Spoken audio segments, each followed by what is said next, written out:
Oi, gente!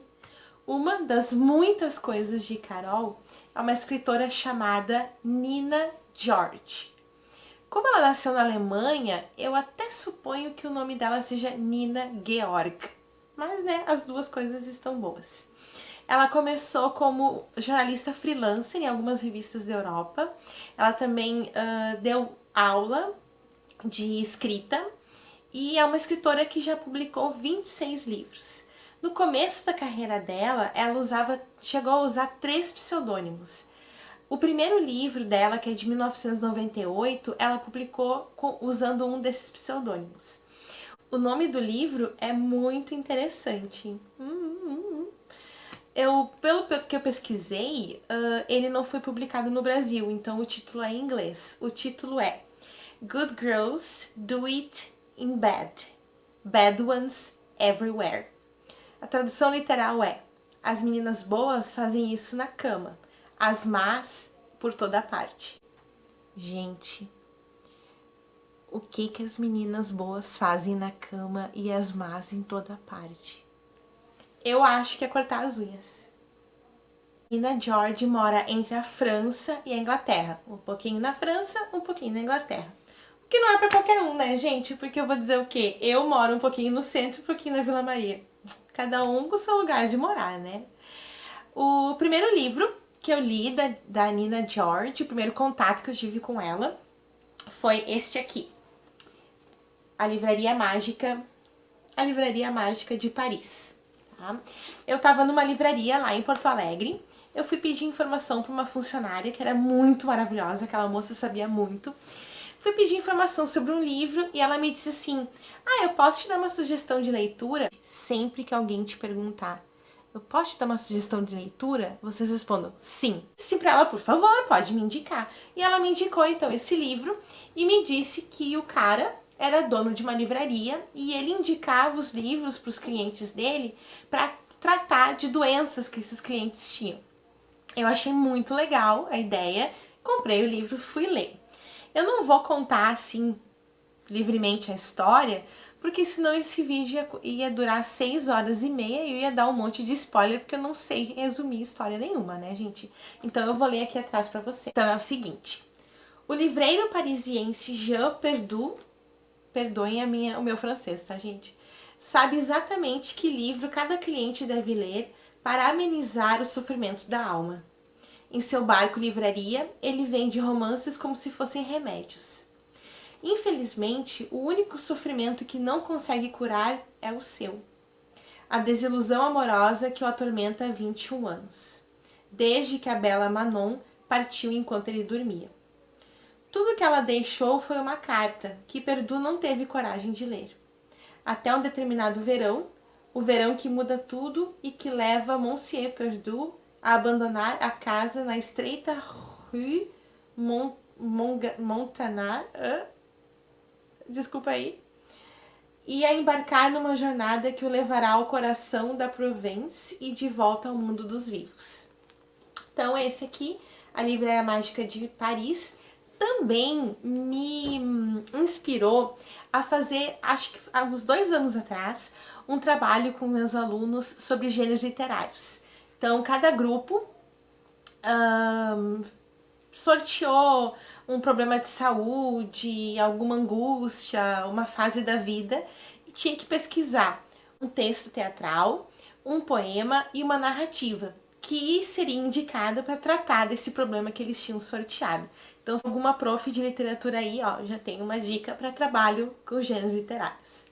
Não posso esquecer de dizer, gente, que a Livraria Mágica de Paris é de 2013, tá? O segundo livro que eu li dela foi O Maravilhoso Bistrô Francês. Eu vou ler para vocês um trechinho aqui da orelha. Marianne Mesman está presa num casamento sem amor e não vê a hora de pôr um fim em tudo. Durante uma viagem a Paris, ela sobe na Pont Neuf e se joga no Sena, mas é salva do afogamento por um passante. Em seguida, é levada para o hospital e lá vê um azulejo pintado com a linda paisagem de uma cidade portuária da Bretanha. Inspirada pela pintura, ela decide embarcar em sua derradeira aventura. Esse livro aqui eu achei muito bacana, porque tem uma diferença bem interessante. Esse livro aqui, o personagem principal é um homem. No Maravilhoso Bistrô Francês, o personagem principal é uma mulher de meia idade que resolve mudar a vida toda dela. Né? Vamos enfrentar aí, vamos ter coragem, vamos se jogar. Então eu achei muito bacana por isso. E nesse último sábado, eu terminei de ler o terceiro livro da Nina George, que chama O Livro dos Sonhos. Eu comentei com vocês no primeiro videozinho, na amostra grátis, que eu tava lendo um livro muito legal, que eu achava que dava pra gente discutir algumas coisas bacanas, então é esse aqui. O Livro dos Sonhos é de 2019 e eu vou ler para vocês terem uma ideia do que é a história.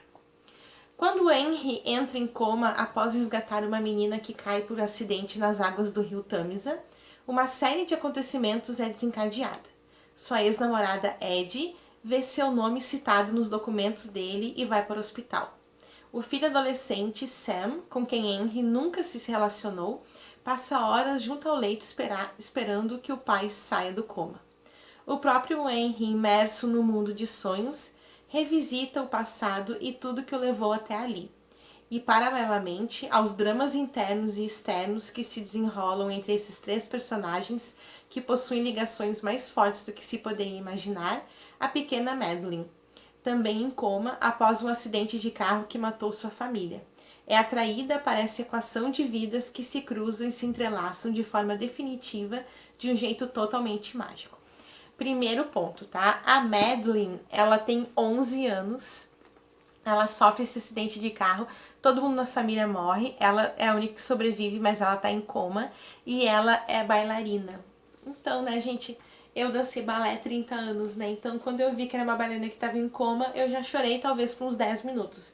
Porque, gente, sábado eu passei a tarde chorando lendo esse livro. Meu Deus, meu coração quase não aguentou, tá?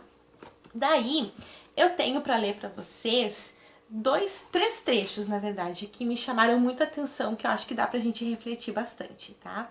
O primeiro trecho diz o seguinte: o garoto com a metralhadora é jovem, tem talvez uns 13 anos, mas seus olhos são tão velhos quanto a morte. Então, o Henry, esse que tá em coma, ele é repórter de guerra. E acontece uma situação que um menino de 13 anos mata o motorista do carro em que o Henry tá. E ele diz isso, então, que os olhos dele são mais velhos que a morte. Achei isso tão incrível, gente. Tão incrível, né? Como os olhos da gente podem expressar coisas, né? Acho que os nossos olhos não escondem as coisas. A gente às vezes quer esconder que fica brabo ou que tá muito feliz, quer ficar se fazendo, mas os nossos olhos entregam tudo. E ele fala aqui de um menino velho, né? Ai, daí eu pensei em alguns alunos meus que eu tenho, eles têm 9, 10 anos, só que eles já são mais velhos que eu, eles são mais responsáveis, mais organizados, eles são super sérios. Eu falo bobagem, eles ficam olhando tipo, o que essa ridícula tá falando dessas bobagens, né? Ai, meu Deus, eu me lembrei dos meus alunos, mas ainda bem que eles não são velhos como a morte, né, gente? Eles são muito vivos. Os meus alunos são muito vivos, ainda bem. Mas eles acabam comigo, porque eu sou uma idiota perto deles. Então, o segundo trecho que eu quero ler é uma conversa entre a Eddie, que é a ex-namorada do Henry, e o próprio Henry, quando eles ainda estão namorando. É o seguinte: Eddie não fica em silêncio. Eu te amo, diz ela. Eu te quero para sempre e além. Para esta e todas as outras vidas. Eu abro os olhos, mas eu não. Gente, tem noção, tem noção que tu fala isso. Eu te quero para essa e para todas as outras vidas e tu escuta, mas eu não. Ai, tá bom, obrigada, tchau. O que faz nessa hora, gente? O que faz? E a raiva que me dá é que ele amava ela, ele só tava cagado, entendeu? Ele tava com medinho, mas ele amava ela. E daí eu tenho o costume de botar os trechos que me chamam bastante atenção no meu Instagram. E uma amigona minha, muito entendedora de livros e de literatura, comentou o seguinte: assertividade emocional é dolorosa, mas necessária. Pior, né, gente? Eu fiquei pensando, né? Pior era se o cara dissesse, ai, amor, que bonito, vem aqui do meu lado.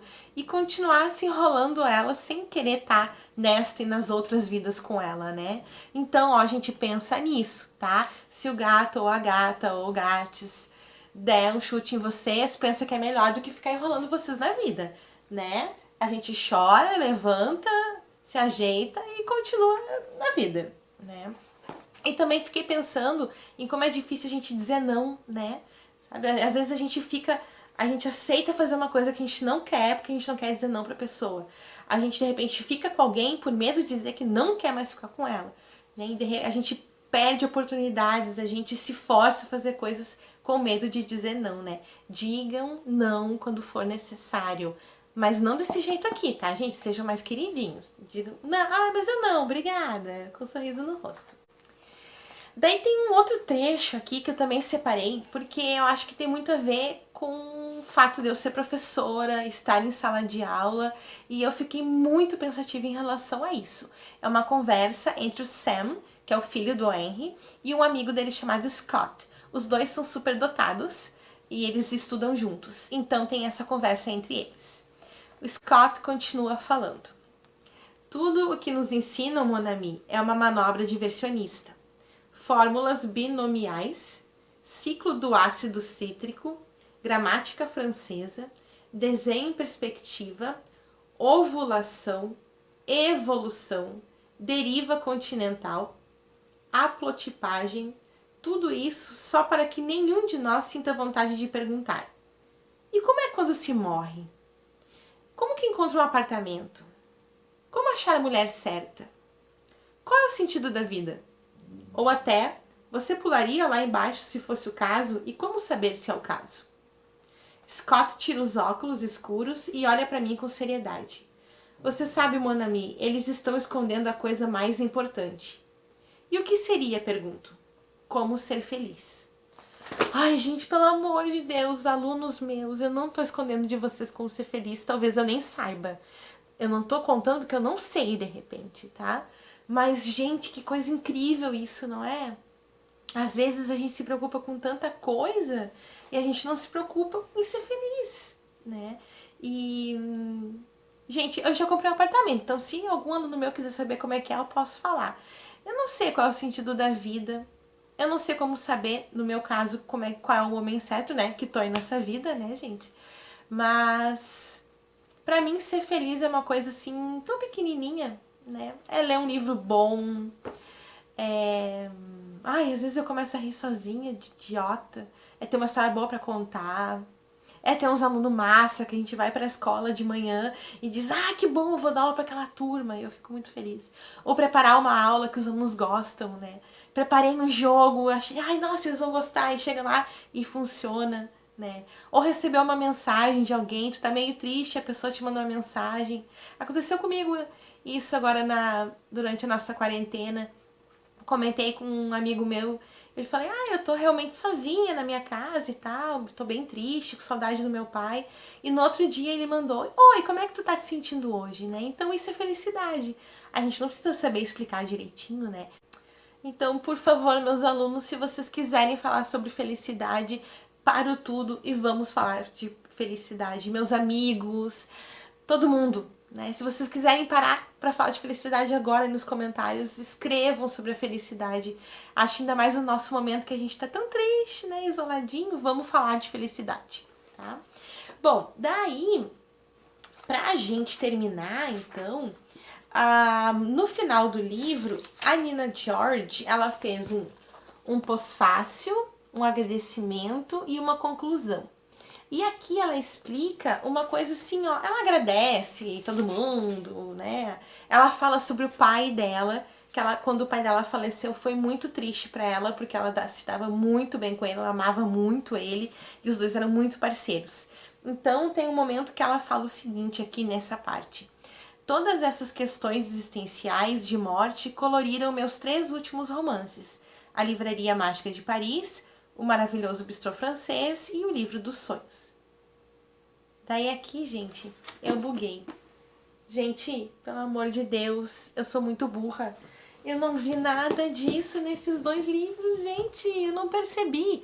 Nesse aqui é gritante, tá, gente? A gente percebe que o esquema é falar de morte, de repente até uma vida após a morte, ou um momento assim entre a vida e a morte por causa do coma. Mas esses 2, gente, fiquei devendo. Eu vou ter que ler tudo de novo, gente. Fiquei devendo para Nina George esse entendimento, pelo amor de Deus. Convido vocês a lerem esses 3 livros e não serem boca abertas como eu, gente.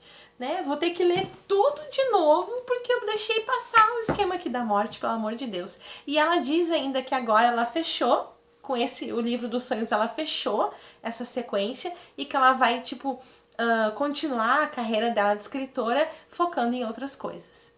Ok? Então essa foi uma das muitas coisas de Carol. Gente, eu ainda não sei colocar aqui no vídeo aquele esqueminha do inscreva-se, mas inscrevam-se neste canal, não me deixem só, por favor. Comentem, compartilhem, enfim. Nos comentários eu quero desafiar vocês. Eu quero que vocês me digam o que as meninas boas fazem na cama e as más em todos os lugares. Cuidado com a censura, né, gente? Vamos manter o nível. Não deem tchau para o nível, não, tá? Mantenha o nível. E também gostaria de saber de vocês que livro vocês indicariam para a gente ler nesse momento de quarentena.